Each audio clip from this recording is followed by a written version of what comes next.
Bismillahirrahmanirrahim. Assalamualaikum warahmatullahi wabarakatuh. Selamat pagi semuanya.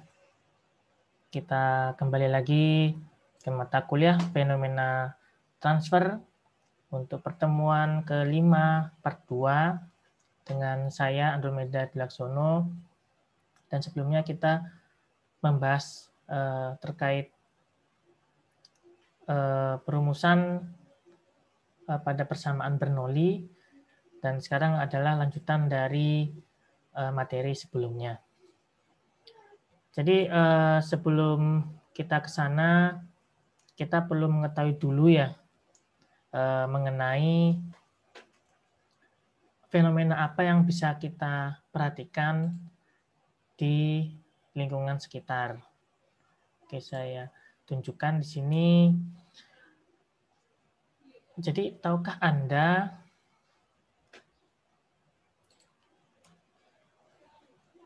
ya, jadi ketika Anda melihat motor Anda yang rantainya sudah rust atau sudah berkarat, kemudian juga jarang dilumasi, kemudian Anda ingin pergi ke kampus untuk kuliah. Nah, sedangkan Anda tidak memiliki banyak waktu untuk melakukan servis di bengkel.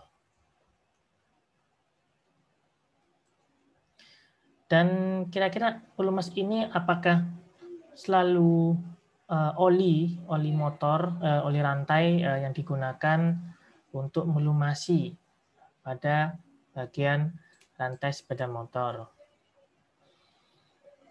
Dan ternyata di sini berdasarkan referensi dari Rizky dan kawan-kawan bahwa minyak goreng ini bisa minyak bekas yang digunakan atau minyak baru, itu terbukti dapat melumasi rantai pada motor Anda. Kenapa?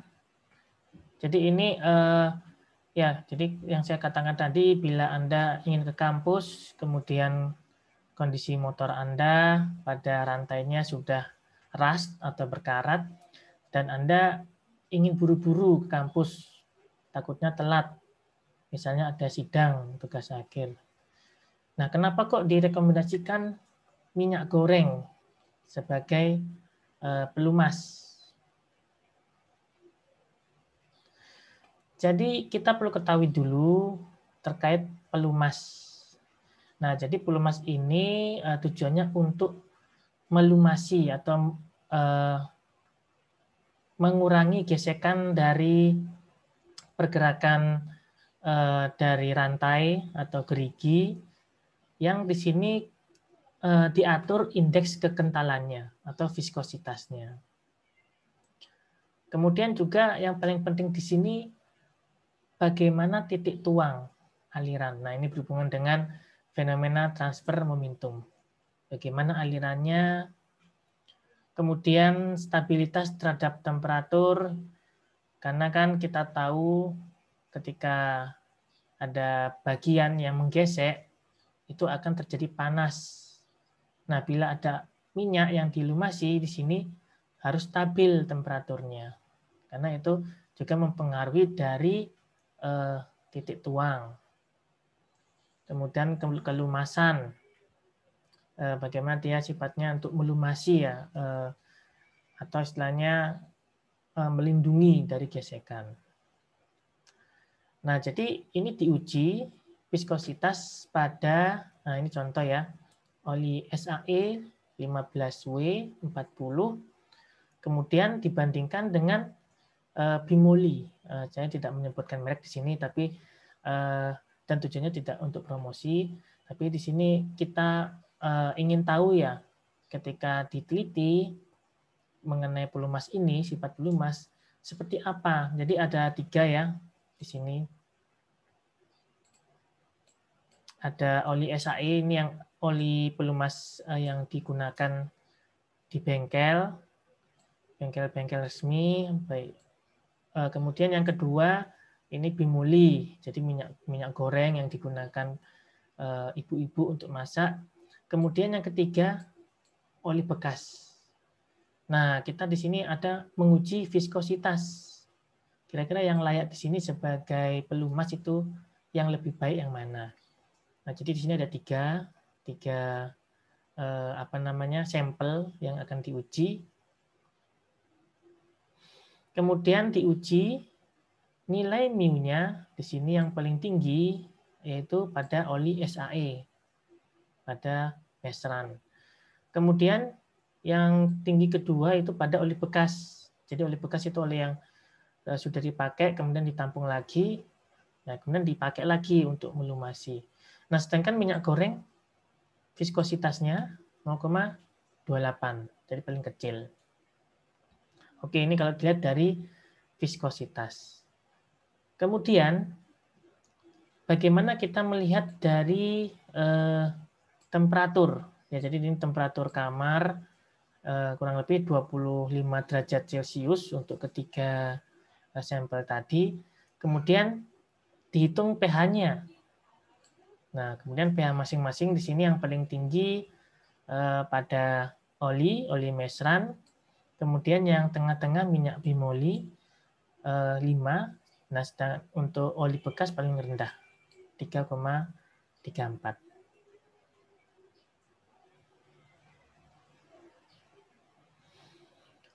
Nah, jadi itu untuk pengujian pelumas ya. Kalau misalnya kita bandingkan dari ketiga itu, mulai dari viskositas, kemudian mulai dari pH. Bagaimana dengan minyak sayuran, vegetable oil? Nah, ini juga referensi dari Syahrulail di sini pada artikel Prosedia Engineering volume 68 pada tahun 2013 halaman 172 sampai 177. Di sana mengatakan bahwa vegetable oil memiliki sifat low coefficient friction. Artinya koefisien gesekan ini rendah dan dapat direkomendasikan sebagai pelumas. Nah, jadi dari sini disimpulkan bahwa minyak goreng ya, ada salah satunya di sini ada vegetable oil yang digunakan untuk masak, itu dapat digunakan, tapi jangan untuk berlanjutan. Jadi ini hanya digunakan bila kondisi urgent atau istilahnya sudah mendadak dan tidak sempat untuk ke bengkel.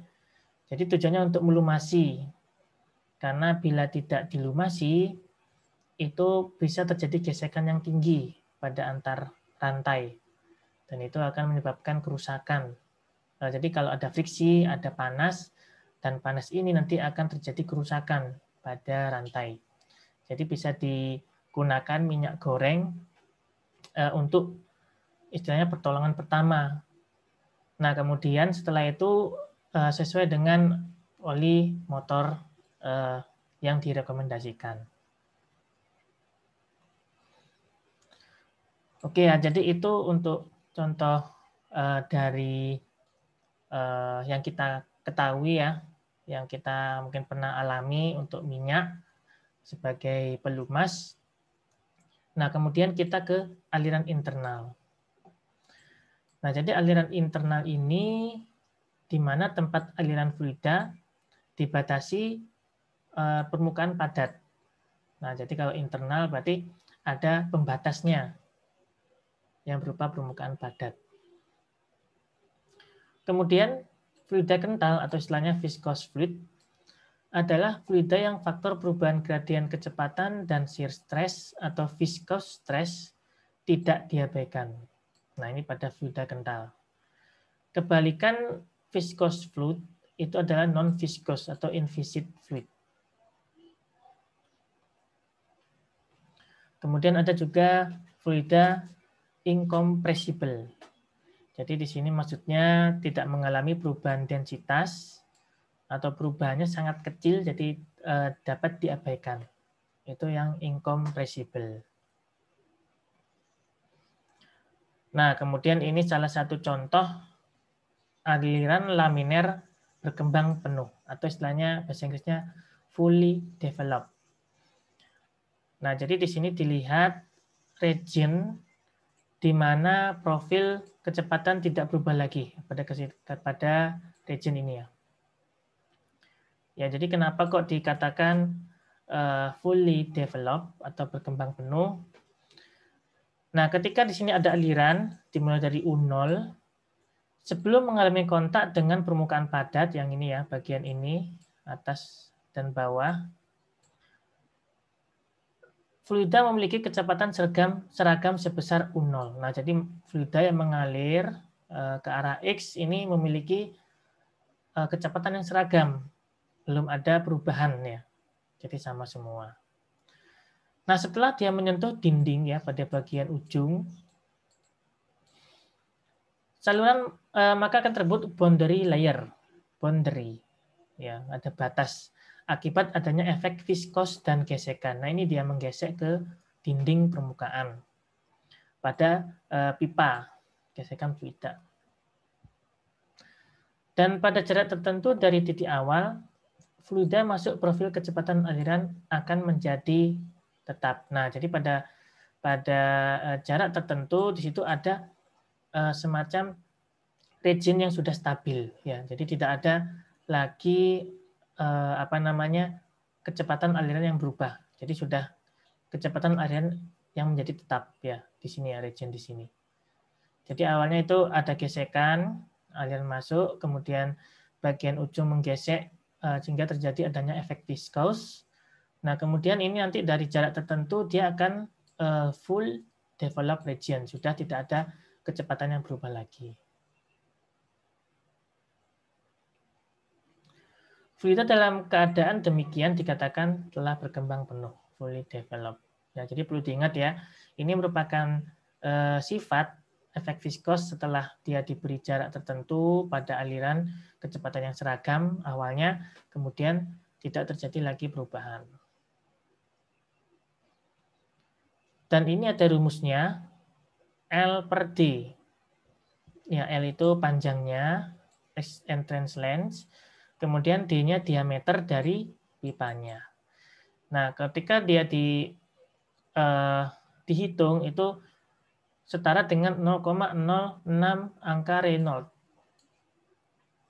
Jadi yang artinya di sini ada entrance length, L sama dengan 0,06 D, jadi D-nya pindah ke atas. Kemudian dikali RE, Reynolds, yang sama dengan, kalau misalnya dicari lagi, 0,06 kali 2300 D. Nah, jadi kalau di RE-nya ini dikali D jadi 2300 dan hasil akhirnya sama dengan 138 D diameter. Itu untuk aliran laminar. Nah, bagaimana penerapan full developed laminar flow? Jadi yang pertama, full developed laminar flow itu diantara dua plat paralel tak terhingga. Nah, ini bisa diperhatikan sebuah kontrol volume elemen fluida dengan ukuran tinggi dy dan panjang dx. Dan tekanannya P dan gaya geser tau arah YX. Oke, kita lihat di sini pada penerapannya. Di sini ada plat stasioner, jadi dia tidak bergerak ya platnya. Yang di dalamnya ada fluida yang mengalir. Kemudian ini maksudnya paralel tak terhingga, jadi dia panjangnya tak terhingga di sini. Kemudian ada kontrol volume elemen fluida.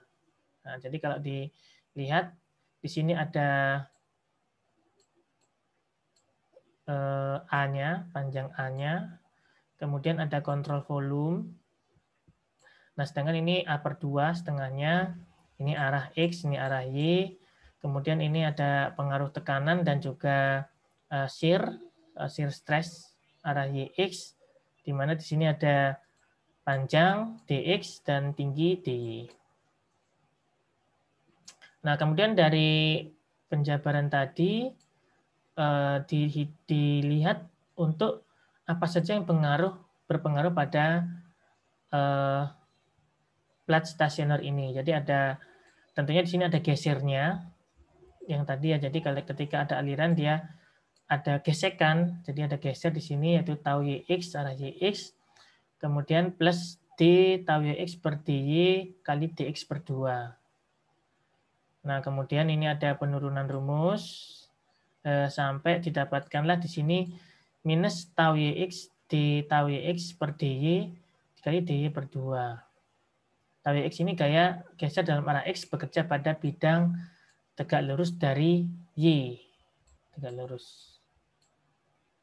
Nah, ini untuk penerapannya pada full develop laminar blue antara dua plat paralel tak berhingga.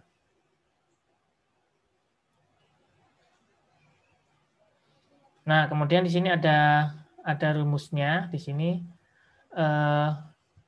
Jadi pada Y sama dengan 0, U sama dengan 0, sehingga C2 sama dengan 0. Nah, sehingga di sini dari sini kita mendapatkan nilai U yang dimana merupakan persamaan untuk menentukan profil kecepatan aliran fluida dua plat paralel stasioner. Jadi ini kondisi batas. Kemudian panjang plat tak arah Z tak terhingga. Ini diasumsikan. Kemudian dari sini baru kita menentukan gaya yang bekerja pada sisi kontrol volume. Nah, jadi rumusnya bisa dilihat seperti ini. Kemudian ini untuk rumus akhirnya. Dari sini diintegrasi tau Yx dan hasil akhirnya seperti ini untuk kecepatan profil fluida.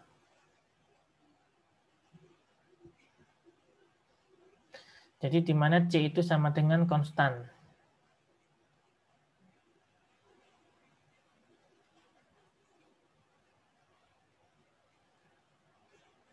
Nah, sedangkan untuk distribusi shear stress, rumusnya seperti ini.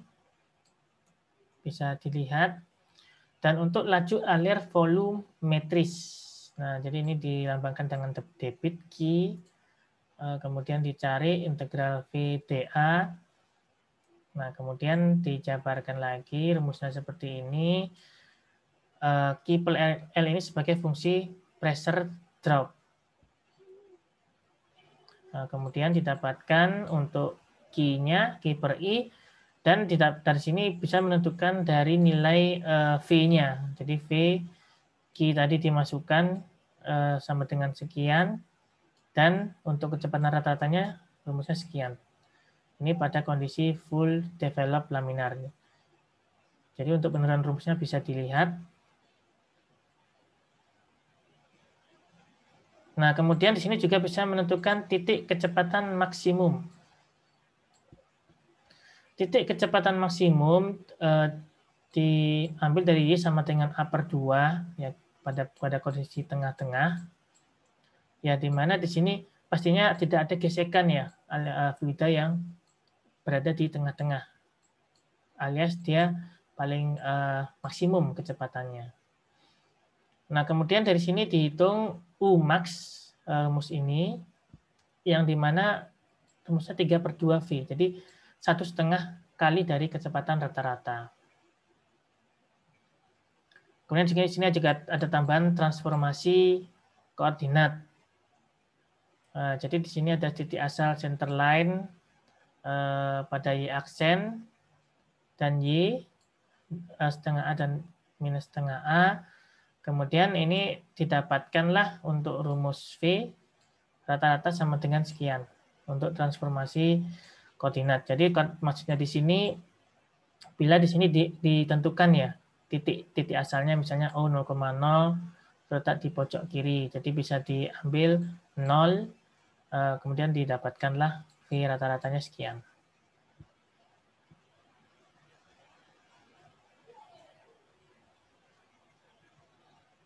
Nah, ini juga ini tadi ya titik kecepatan maksimum tadi sudah 3/2 V. Ini juga tadi sudah dibahas yang bagian sini.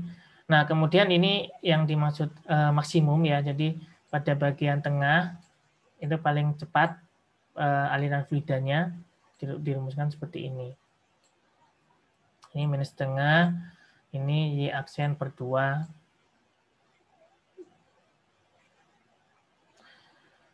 Oke, jadi kita bisa langsung saja ya membahas contoh kasus untuk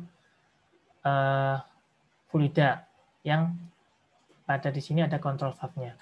Misalnya di sini ada sistem hidrolik beroperasi, ada pressure gauge 20 MPa dengan temperatur 55 derajat Celcius menggunakan fluida oli. Nah, ini ada ininya untuk jenis olinya. Kemudian di sini ada SG, specific gravity 0,92. Kemudian control valve ini terdiri dari sebuah piston diameter 25 mm fit terhadap silinder. Jadi benar-benar ini ya pas ya, tidak ada rongganya terhadap silinder dengan clearance radial rata-rata 0,005 mm. Kemudian di sini tentukan laju alir kebocoran. Nah, kan sudah fit ya, tapi di sini kita menentukan bagaimana laju alir kebocoran.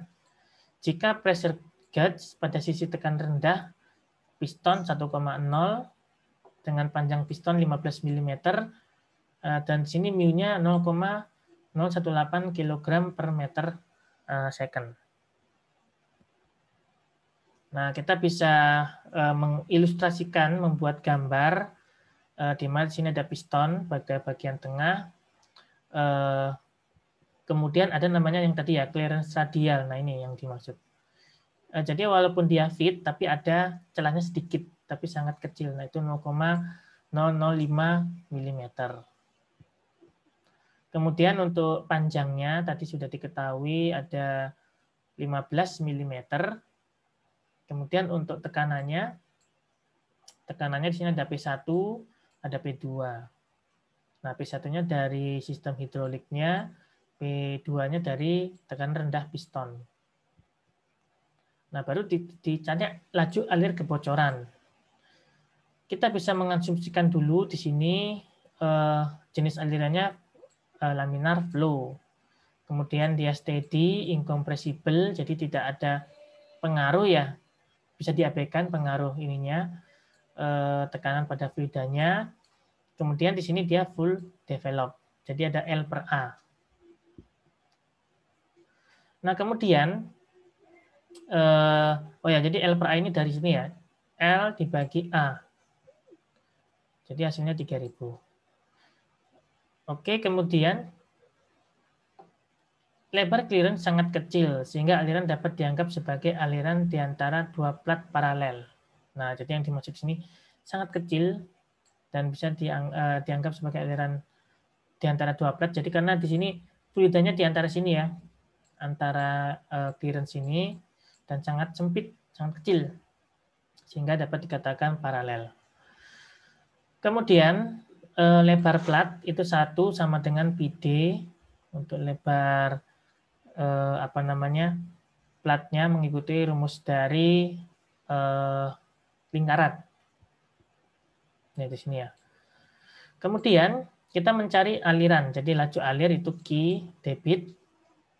Itu rumusnya sama dengan Pi D dikali A pangkat 3 delta P sama per 12 mu L. Nah, kemudian dimasukkan ya yang diketahui tadi dengan unitnya juga, didapatkanlah Q sama dengan 57,6 mm kubik per second. Nah, ini jadi bisa dipakai rumus ini untuk menentukan tadi ya laju alir kebocorannya. Nah, dari sini, dari angka Q ini, kemudian kita mencari kecepatan rata-ratanya. Berapa sih yang mengalir? Jadi ketika di sini ada sistem hidrolik, pistonnya bergerak, ada aliran fluida, kita bisa menghitung kecepatan rata-rata dari fluida oli tadi mengalir di clearance radial. Jadi dihitung dengan rumus Q per A, di mana kini sudah diketahui A itu luas penampang dari lingkaran sama dengan 0,147 meter per second. Nah, kemudian kita juga bisa menentukan angka Reynolds. Angka Reynolds sama dengan Pi dikali VA per mu. Kemudian di sini juga bisa dirumuskan sama dengan SG oil. Jadi spesifik gravity pada oli dikali Pi H2O dikali V dikali A. Kerapatan pada air dikali V kemudian dikali A per mu. Dan untuk bilangan Reynolds-nya yaitu 0,0375.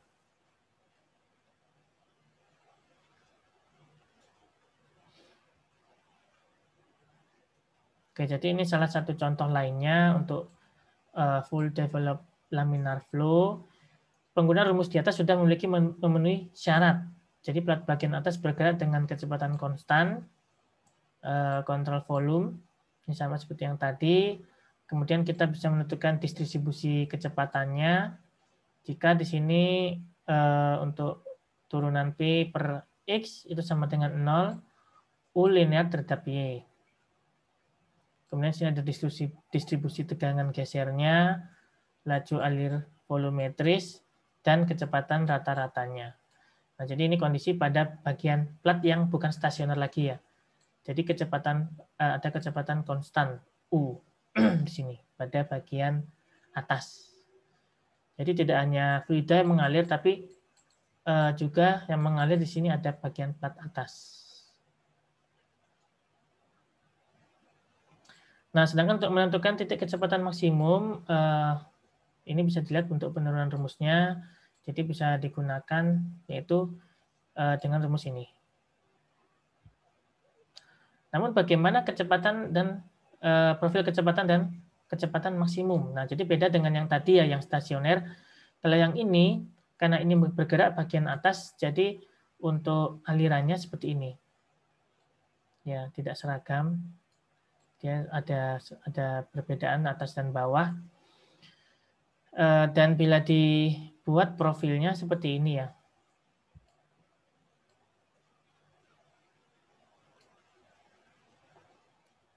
Di mana sini ada turunan P per X sama dengan 0.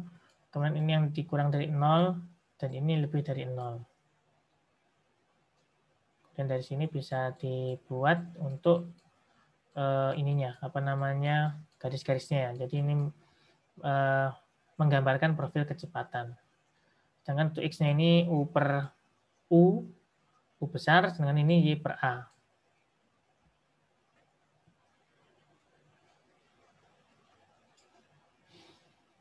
Dan ini ada juga salah satu contoh lainnya, yaitu jurnal Bearing Poros Engkol. Nah, bisa dilihat ya, di sini ada gambar animasi. Diluminasi oleh mesin SAE 30 pada temperatur 99 derajat Celcius.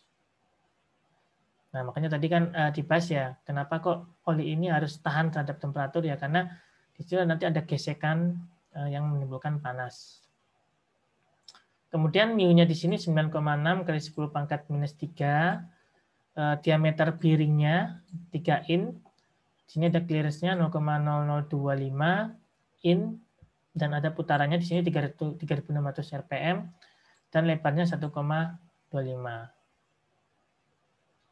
Nah, kemudian di sini bearing dalam keadaan tanpa beban sehingga gap atau clearance-nya simetrik. Dan ditanyakan tentukan torsi. Nah, karena di sini berhubungan dengan pemutaran ya.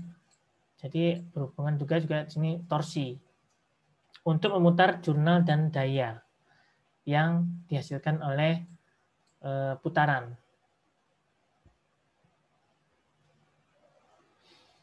Nah, jadi kita bisa melihat dulu ya diameter bearingnya di sini, yaitu 3 in. Ya, digambarkan di sini diameternya 3 in. Dan di sini ada untuk ininya ya, W-nya. Ini juga clearance sangat kecil, jadi dianggap 2 plat paralel. Nah, jadi bisa Lihat di sini A-nya tadi berapa? 0,0025. Sini ada apa namanya plat atas, cuman di sini tidak apa namanya tidak tetap ya, jadi dia bergerak U. Nah, kemudian yang dicari tadi kan torsi. Kita bisa melihat dari shear stress-nya dulu, kemudian kita bisa mengasumsikan di sini laminar, steady, incompressible, fully developed, lebar tak terhingga. Nah, lebarnya 1/A sama dengan 1000. A-nya yang tadi ya di sini. Nah, kemudian dari sini kita menentukan untuk yang tadi ya aliran simetrik. Jadi karena simetris, jadi untuk turunan P per X sama dengan 0 tanpa beban. Dan kemudian dicarilah untuk shear arah X tegak lurus Y dengan rumus ini. Jadi untuk kecepatannya karena berhubungan dengan putaran, jadi U-nya ini dikonversi menjadi W dikali R. Nah, R ini kemudian disederhanakan jadi 1/2D, karena radius itu setengah dari dimensi. Kemudian dimasukkan, didapatkanlah untuk shear dari ini YX sama dengan 90,5 lbf per feet kuadrat.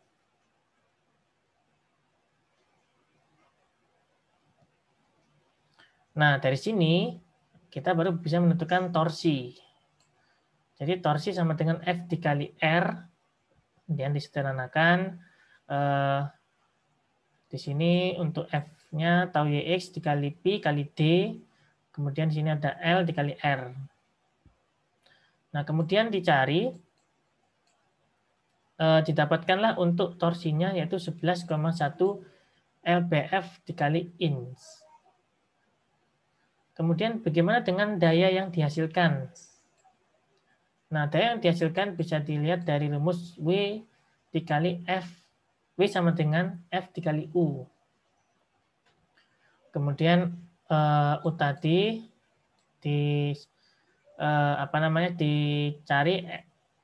sama dengan R dikali W, kemudian sama dengan T dikali W. Nah, ini kan torsi ya. F dikali R itu torsi, seperti di sini.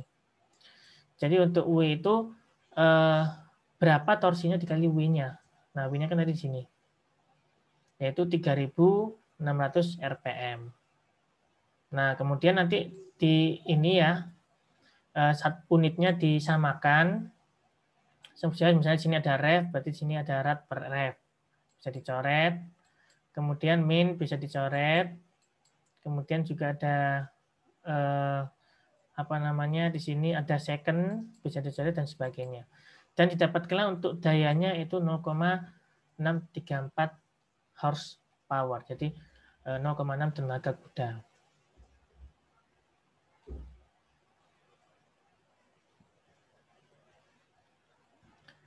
Oke, ini juga salah satu ada contoh lainnya untuk fully developed laminar dalam sebuah pipa, ya, di mana di sini ada kalau pipa ya ada dinding-dinding di sini, ada DR atau ada R, ada kontrol volumenya. Jadi ketika ada aliran di dalam pipa itu ada yang mengatur bagaimana volume yang masuk pada aliran tadi. Dan bisa ditentukan dari distribusi kecepatan, shear stress, volumetric, average velocity, dan kecepatan maksimumnya. Ini bisa dilihat untuk penurunan rumusnya.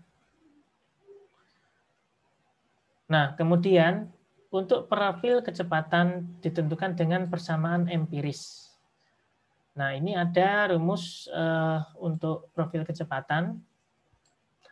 Dan untuk nilai N-nya, itu ada nilai N-nya. Jadi N itu bila 6 itu untuk bilangan Reynolds-nya sekian, N sama dengan 7, Reynolds-nya sekian, N sama dengan 10, Reynolds-nya sekian. Ini dari persamaan empiris. Nah, kemudian profil kecepatan untuk laminer dan turbulen. Nah, jadi ada pada Reynolds 4 kali 10 pangkat 3, ditunjukkan sebagai berikut. Jadi ada V dan Q sama. Jadi di sini ada aliran turbulen, ada aliran laminer, turbulen. Ini pada pipe center line. Di mana di sini ada kecepatan V, ada kecepatan U, dan ada U per U. Dan ini ada efek transisi dari laminer ke turbulen, yang di mana gradien kecepatan pada dinding lebih besar.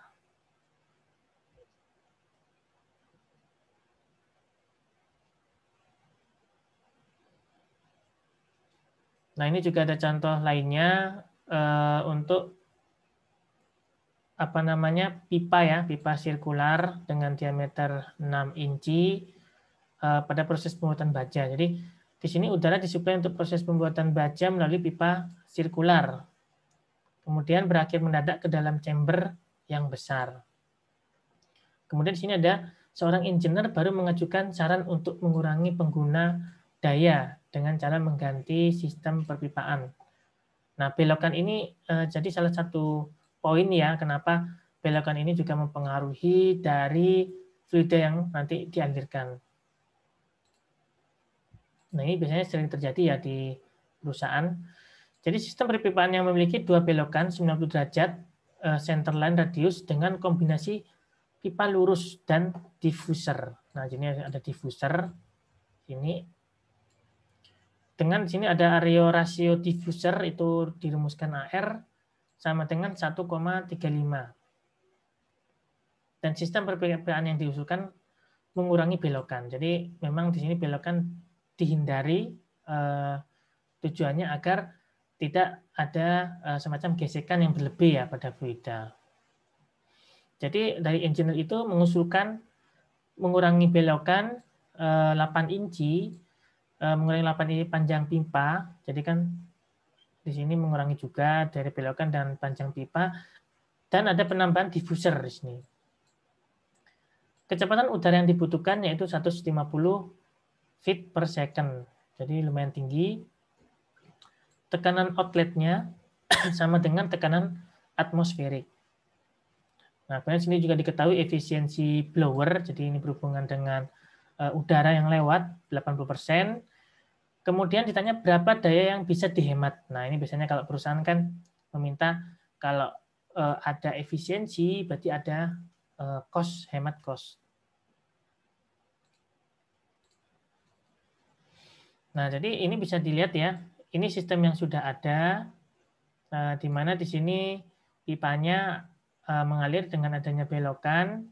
Kemudian ini yang diusulkan oleh engineer tadi, ini shaft, kemudian ada blower sama seperti tadi, kemudian ada diffuser.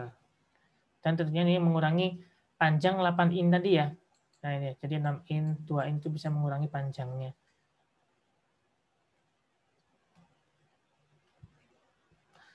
Nah, kemudian di sini dicari dulu untuk L baru tambah N tambah 8 itu sama dengan L lama. Dan ini dilihat dulu untuk sistem yang ada berapa kehilangannya ya. Jadi di sini ada kehilangan untuk masuknya, kemudian ada major L, ada elbow, ada exit. Ya bisa dilihat untuk ininya, rumusnya. Kemudian dari grafik untuk elbow diperoleh R per D. R-nya itu 2 in, D-nya 0,5, dan ini 4 nilainya. Kemudian untuk L eben per D yaitu 13,5. Dari exit pipe ini dilambangkan K exit sama dengan 1,0. Nah, jadi ini untuk yang lama ya, sistem yang lama bisa disimak ya rumus-rumusnya. Bagaimana dengan sistem yang disarankan? Jadi sistem yang disarankan di sini ada diffuser, jadi bedanya ada diffuser, kemudian ada pengurangan panjangnya. Ada namanya grafik coefficient loss untuk diffuser dengan nilai CP sama dengan 0,4, N per R1 sama dengan 1,5. Nah, jadi untuk nilai N-nya sama dengan 0,3 dan bisa dicari ya di sini loss atau kehilangan yang terjadi bila angin dihembuskan dengan sistem yang disarankan. Jadi ada penginputan AR-nya, bisa dilihat ya di rumus ini. Kemudian V-nya itu, V3 itu menyerupai V2, menyerupai V1. Nah, kemudian baru dihitung untuk loss total pada baru ya, jadi pada sistem yang diusulkan.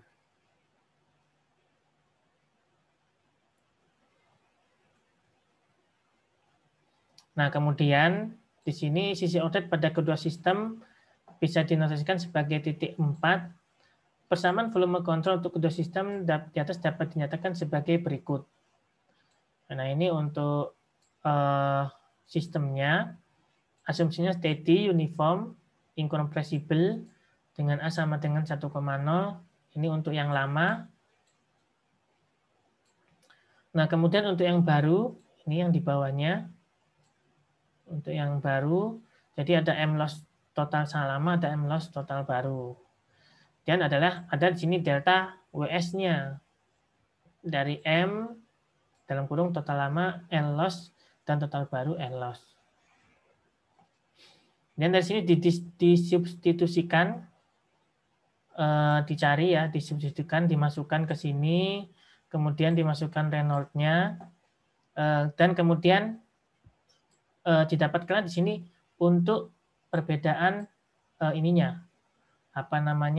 Pertama untuk delta WS-nya. Jadi delta WS ini terdapat perbedaan 1,41 horsepower. Ya, jadi ada penghematan energi, penghematan daya.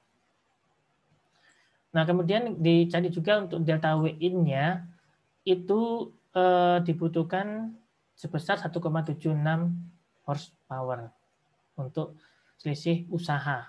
Jadi lumayan tinggi ya selisih usaha untuk memasukkan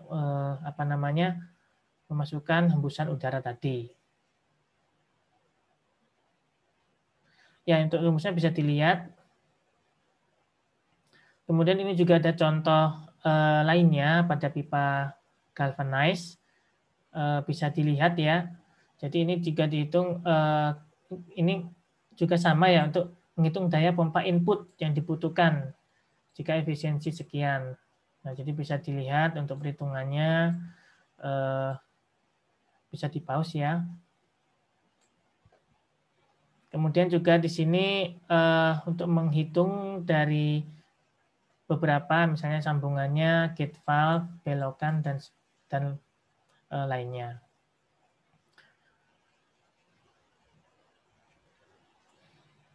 Nah, jadi ini pada diagram Moody itu ada namanya belokan, kemudian kita bisa melihat untuk friction. Jadi berapa sih gesekannya kita bisa melihat dari diagram Moody dengan angka Reynolds atau bilangan Reynolds yang dihasilkan.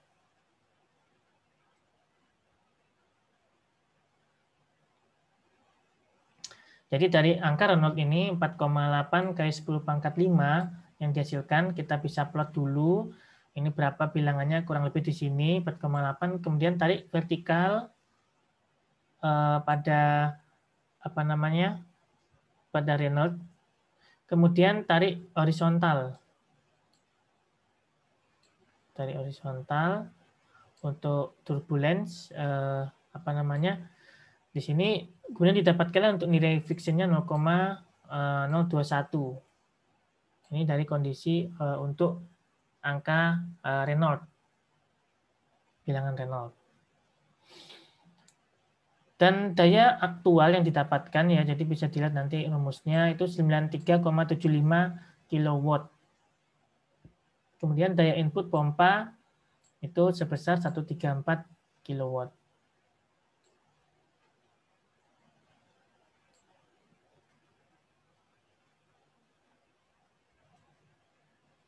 Dan juga ada contoh soal 3, bisa dilihat, dan ini menggunakan Moody juga, diagram Moody untuk melihat berapa sih friction-nya Bila ingin melihat, silakan di pause.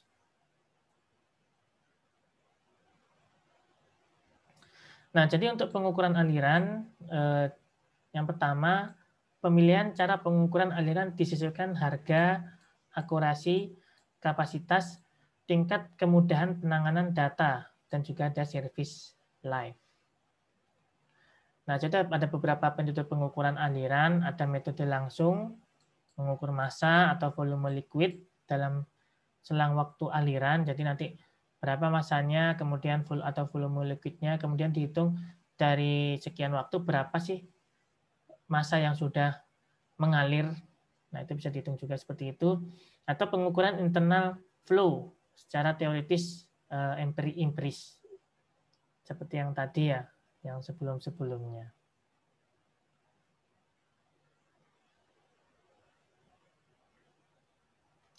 Nah, ini internal flow bisa dilihat ya. Di sini pada contoh orifice plate. Kemudian di sini ada nozzle-nya. Kemudian ada venturi. Nah, di sini ada tiga tipe. Ada orifice, ada flow nozzle, ada venturi. Nah, dari hasil yang didapatkan untuk orifice plate itu low cost, cuman high head loss. Nah, jadi ada kekurangan, ada kelebihan. Kemudian untuk flow nozzle itu sedang, tapi bisa head loss, tapi tengah-tengah untuk flow nozzle. Nah, sedangkan untuk venturi di sini tinggi biayanya, tapi untuk head loss-nya lebih rendah. Dan ada juga perhitungan flow meter, linear flow meter. Misalnya pada flow type flow meter menggunakan jarum penunjuk terapung dan turbin flow meter. Nah, itu untuk mengukur berapa sih aliran yang terjadi, berapa kecepatannya, berapa alirannya.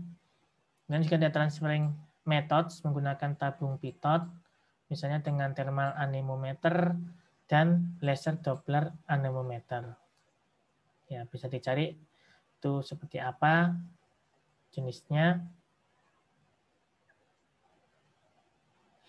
Nah, jadi pada pipa ini aliran fluida harus mempertimbangkan distribusi tekanan dan penurunan tekanan.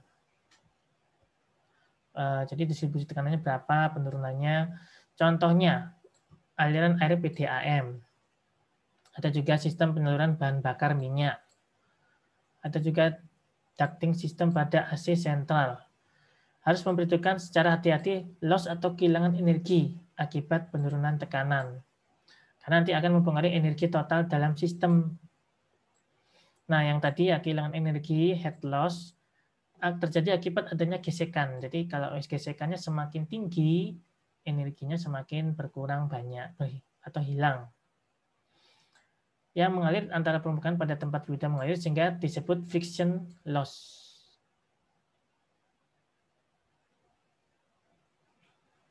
Nah, sedangkan friction loss ini ada dua macam. Friction loss di sepanjang perpipaan, ada juga major loss karena akibat gesekan mempunyai porsi yang besar.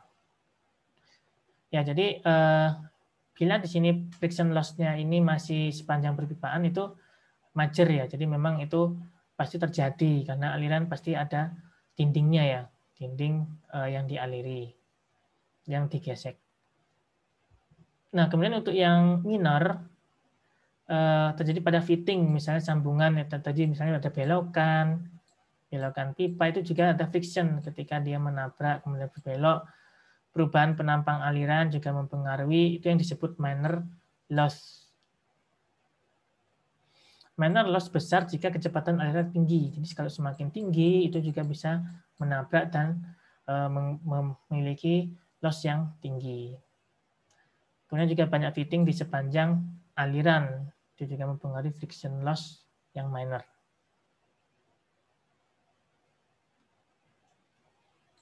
Nah, ini contoh pada major loss akibat gesekan aliran fluida di sepanjang pipa. Ada panjangnya, diameternya, kecepatan alir, viskositas, dan materialnya. Materialnya ini apakah jenis stainless steel, duplex, galvanized, atau semacamnya, itu ada koefisien geseknya. Jadi itu berbeda tiap material. Nah, major loss dihitung dengan persamaan ini. Bisa dilihat ya, HL sama dengan sekian. Kemudian ada faktor gesekan, ada panjang, diameter, ada juga faktor gravitasi. Ya, untuk major loss-nya. Nah, ini disebut persamaan tekanan kecepatan. Karena memuat suku yang menunjukkan pengaruh tekanan kecepatan, yaitu sekian. Kemudian juga nilai faktor gesekan itu juga dipengaruhi oleh aliran, apakah dia laminer, transisi, atau turbulen. Dan material pipanya yang digunakan yang tadi ya, jenis materialnya. Dan ini juga menentukan besarnya kekasaran permukaan, yang tadi yang saya sebut ya, koefisien gesek. Nah, dan untuk rezim aliran ini ditentukan oleh besarnya bilangan Reynolds.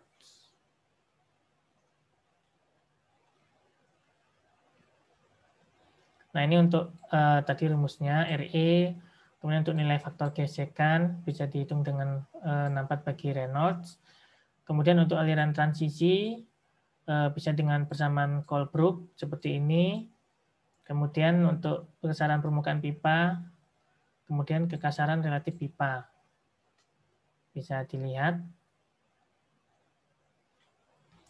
Dan ini juga ada beberapa deskripsi untuk persamaan Colebrook. Jadi nilai faktor gesekan itu ditentukan dengan kekasaran relatif permukaan. Ya tadi ya, E per T. Kemudian juga ada bilangan Reynolds-nya, gambar 2. Kemudian juga bisa menggunakan diagram Moody. Cuman diagram Moody ada kekurangan, yaitu ketidakakuratan menentukan nilai F.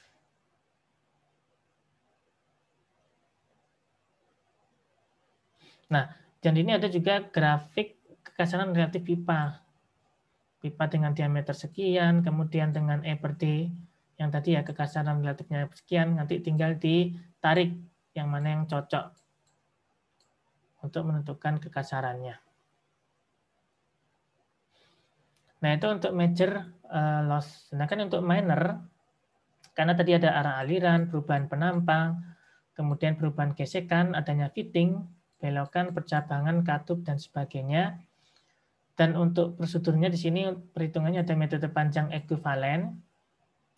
Jadi di sini ada variasi aliran mengakibatkan loss yang sama dengan yang ditimbulkan.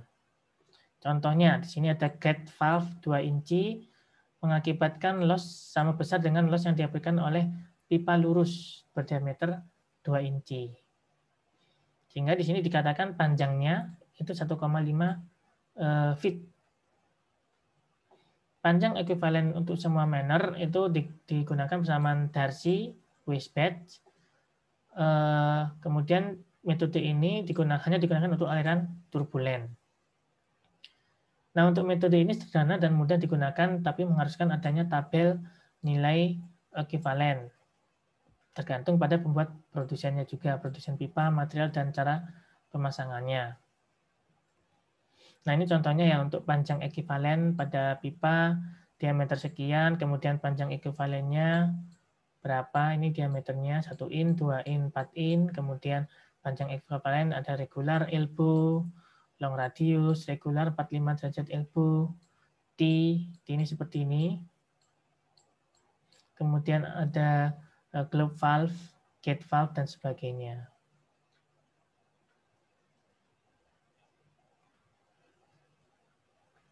Nah, ini untuk panjang ekuivalen tak berdimensi, rumusnya, kemudian fitting, coefficient loss, kemudian mencarinya seperti apa, bisa dilihat, dan ada juga koefisien belokan. Itu mempengaruhi juga untuk K-nya, nilai coefficient loss. Dilihat dari R per D. R ini dilihat dari ini, setengahnya, D-nya dari sini.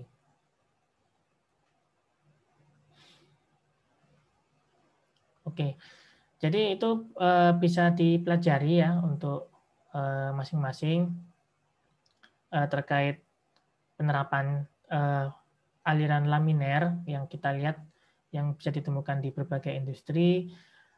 Dan untuk tugas, jadi untuk pemahaman, kalian perlu memahami ya, tidak hanya mendengarkan, jadi perlu memahami dengan cara menuliskan.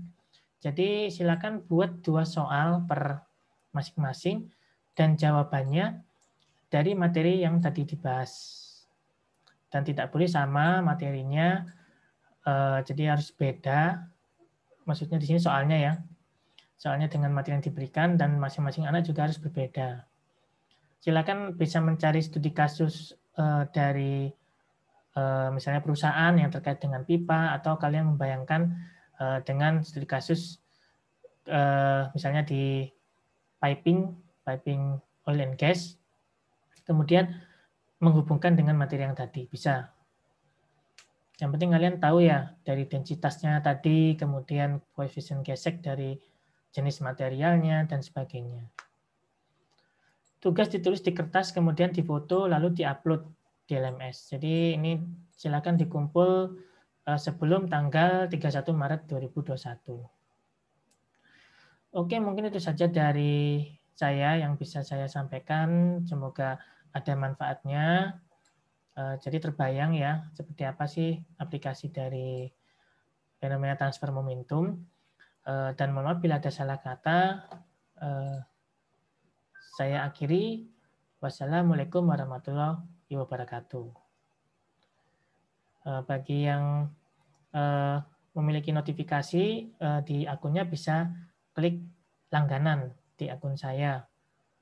Dan juga untuk bisa kalian klik like bila menyukai, bila tidak bisa dislike untuk feedback saya.